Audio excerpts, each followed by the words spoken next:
Hey, I'm a digital colorist, and today we have a cozy evening speaking about the most frequent question I get last month: how I became a colorist and why. And you know what? My professional path is very well covered in the interview I gave recently, and it hopefully will be posted next week. I don't feel like I should repeat it, but I feel like there are other things I would like to talk about discovering this topic. You know, I heard a lot of stories of the colorists, and they are usually more or less the same.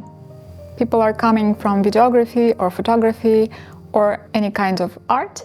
They discover that such a profession exists, searching for information, finding good sources to learn about it, practicing a lot, taking free projects, and with the time, they have a client base, they have a good skill, and they work as a colorist. And I'm not joking. If you would Google and look for an interview of your favorite colorist or any other colorist, you will find a lot of interviews, and this is a really common question about the professional path. Now, what I wanted to talk about is personality. Oh, I love to talk about personality, and this is where I want to begin. If you ask me what was the first step that brought me to color grading many years ago, I would show you this book, History of Arts. Let me check. It was given me in Kiev by my friends in 2006, so it was 18 years ago. And I love this book so much that I brought it from Kiev. If you know, I am originally from Kiev to Vienna, and it lives in my grading suite. This is extraordinary gift and very important thing for me. I love it. So what I'm talking about is that my studying wasn't connected with the art. I studied marketing, and here in Vienna I studied a master degree of marketing and entrepreneur's law.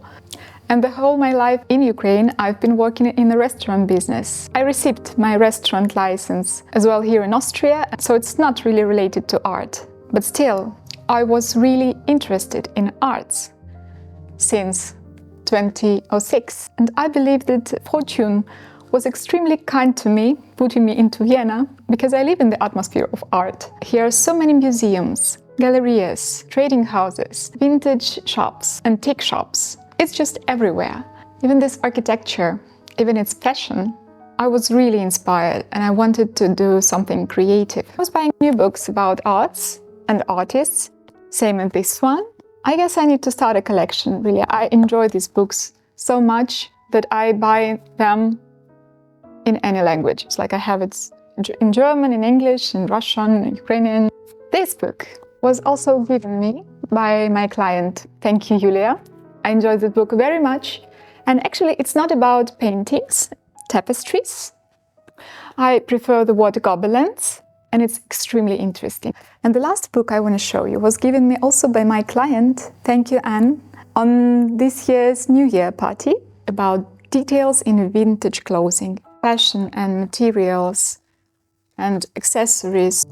This book is absolutely beautiful. So why did I show you these books? You know, people feel you. Be attentive to the requests you get, because I got so many requests and messages asking me to tell about my career path and about being a colorist. That gave me motivation to film this video.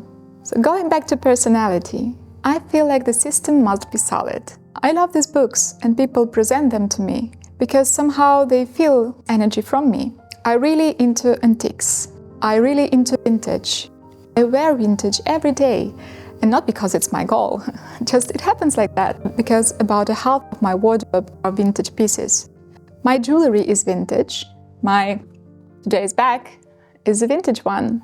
I just love the materials.